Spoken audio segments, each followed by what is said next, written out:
1140 The Fan.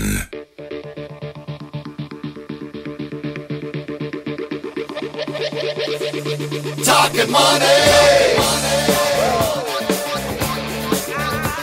And we're back. It's Talkin Money with Jeff Tarbell. Right. How you doing? We're picking our way through the IRS manual here, one piece at a time. Tell you what, I'll throw out a pair of ski passes to this resort. If you know who our sponsor is at 339-1140, or you can text us at 44-1140. I'll give you a pair of passes, the first one on the phone and the first one on the text. You just have to tell me where the passes are good for. We got to listen to learn to listen. 339-1140, or you can text us at 44-1140 if you want a pair of ski passes. And we'll send you up there to the unknown spot. Hey, I think I might have even put this on my Facebook earlier this week. This is a proposal working its way through the Senate. So tell me if you think this, maybe there's no tax, maybe this is the way of avoiding all these tax consequences and issues. Proposed bill from Senator Bob Menendez, a Democrat from New Jersey, would allow underwater borrowers to reduce their loan principal through a federal shared mortgage appreciation program. So how about this? The Senate bill would basically, this is for people with FHA loans, Fannie Mae, and Freddie Mac. Now, this is a proposal, so this has not been approved yet, but I like it because it's thinking outside the box, and we haven't done a lot of that. Homeowners in the program would reduce their mortgage principal to 95% of the reassessed value. So basically, you have it appraised. The lender would cut the value of your mortgage down to 95% of the appraised value, and you'd start from there. In exchange for doing that, you will not get a 1099 A, B, or C, or D, but you will have a partner with you in the shared appreciation in this house. So let's do some easy numbers. Let's say your house appraises for $100,000. Your lender, and you owe whatever, $150. Your lender comes in and says, "Okay, John, we're going to cut your loan amount down to $95,000 for you. You know, whatever the rate and term is, start making your payments." And so John lives there another 6 or 7 years, and he sells the house back for $150, what he originally owed, just coincidentally. And so the government and your your government, but your lender would share in the appreciation or the profits on anything you make over the $95,000 loan with you down the road. So what do you think of that? Would you take that deal? Your lender becomes basically your equity partner with you. You stay in the house. Your loan balance is 95% of whatever the appraised value is the day you cut the deal, and you guys share in the appreciation. Yeah, so it goes, the lender would get a fixed share in equity of the home depending on how much they reduce the principal with a maximum of 50%. And then any capital improvements you made to the house, you would get that back first. So, and this is not uncommon to some other first-time buyer programs. There's some grant programs and some different little cities and counties will do like a little second, they'll put a little second on there, and if you sell it, you know, in the first 7 years, they get part of the profits, and then as you go down longer, it goes away. So it's very similar. This is not unheard of, but I think it's genius. I mean, so instead of just giving you something and then, you know, billing you for it or giving you some sort of short sale, whatever they would do in the past now, or the lender just losing, the lender basically says, "Okay, we're going to become partners. I'm going to make it easy for you to stay, and we're going to share if we gain." Now, here's the probably the beauty of this deal is that let's say the house doesn't appreciate for 5 years and you sell it, then you don't owe them nothing. You lived in the house. Yeah, you lived in the house for 95% of what the value was, and you got to stay and afford the place. So I think it's a genius idea. I don't think it would be it's not easy probably to accomplish, but I like it because it's someone who's thinking outside the box, and rather than just give, we're going to keep giving people money, or we're going to keep writing things off. This is a way of saying, okay, you want to be partners? Let's be partners. Put up your money, I'll put up mine. So I like it. I hope it comes up to some sort of vote, or we get some more information out of it. It's a pilot program they're talking about for 2 years. But it has not been voted on yet. But this is, if you want to send Senator Bob Menendez of New Jersey a letter saying that's genius or that's idiotic, he'd probably like to hear from me either way.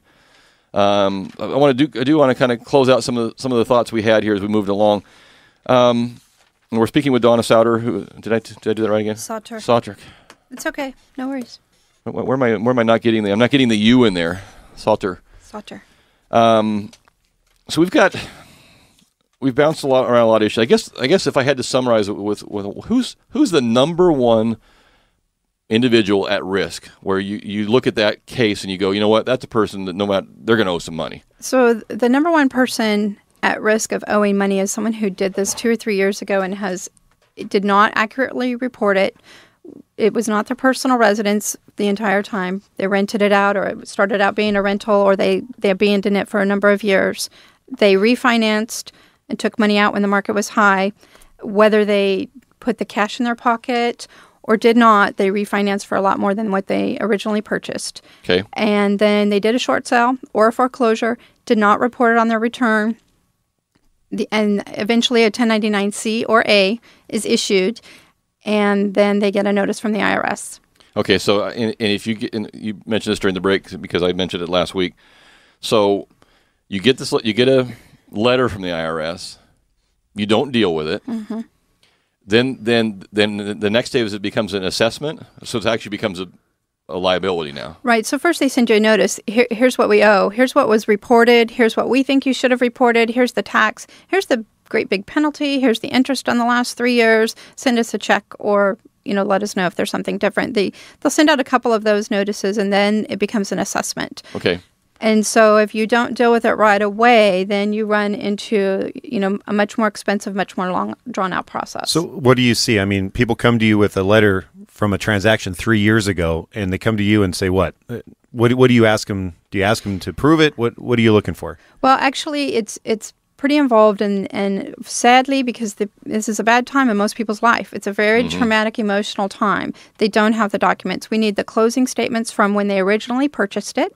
Oh, geez. All of the closing statements from when they refinanced, and a lot of people did this all 2 four or of 3 them. times. Mm-hmm. If they do this, it only helps them. I'm not doing it to create more work, but it gives them additional basis in that property. And so every time you have some expenses that you can apply towards the basis, it's that much less tax. What about anything that they did to the house over here? Absolutely. So I have a little checklist where I have them go room by room. What did I do in this room? Did I put in new windows? Did I put in new flooring? Did I put in a new roof, new fence?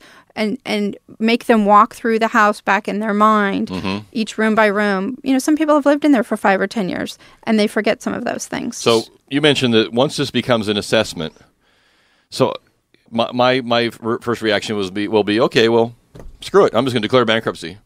They assessed me from 2008.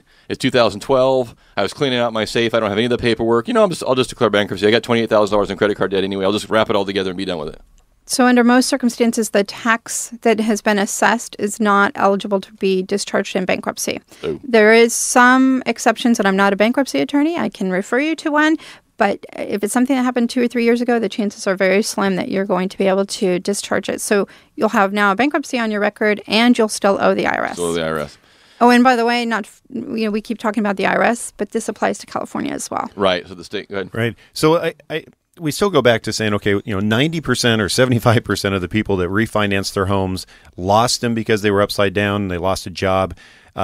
If they recorded it correctly in their tax returns, if they filled out the right forms, they should be fine. I mean, assuming a low $250,000 house, $100,000 purchase price. Right. Assuming a low purchase price, assuming they lived in it and owned it for the last number of years, and, assuming that they did not do any of these other things, rent it, abandon it, move out for any length of time, they will probably be safe, and they have to file it in their return the year that it happened and report it correctly.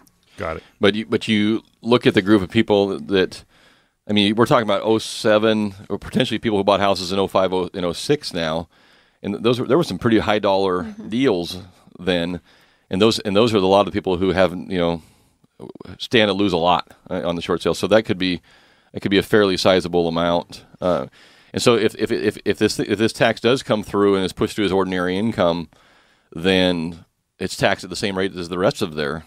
Right, and so it's just when they think, finally, I have this all behind me, and then all of a sudden it's actually bigger than what it was before.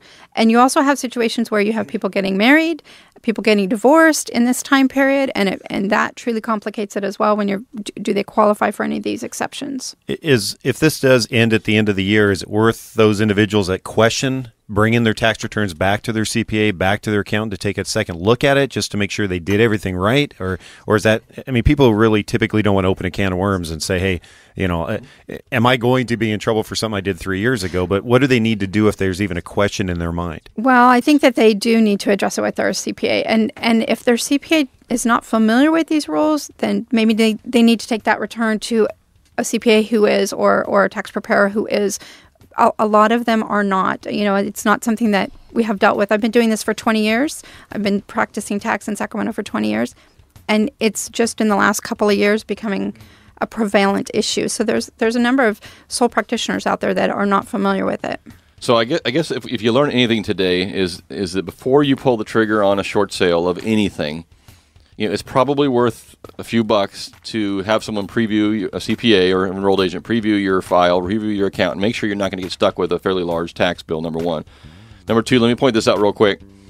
Many people have told me throughout the years that they put their house into the bankruptcy, and then they just kind of walked away from the deal. And it took 2 or 3 more years for the bank to actually foreclose on the property. So as far as dates and things go, we go off the date the actual house transferred as far as when our timeline starts. So I'll talk about that more next time too. But there's just such a mess in there of the things that are going on. So Donna, if someone wanted to get a hold of you, how could they do that? So I can be reached I'm here in Sacramento, 563-7790. My website, I work for Olson and Company. It's www.ueltzen.com. And the number again is 563-7790. Okay. I thank you so much for coming in on a Saturday and doing that. And I know some of our listeners are going, I'm not sure if I got any of that or not. If you got anything, just understand that it's complex. And you probably better ask some questions before you start signing away your house. So, hey, that's it for us. You can find me on Facebook on the Talkin Money page or jefftarbell.com. We'll see you next week, everybody. Aloha. Talkin' Money.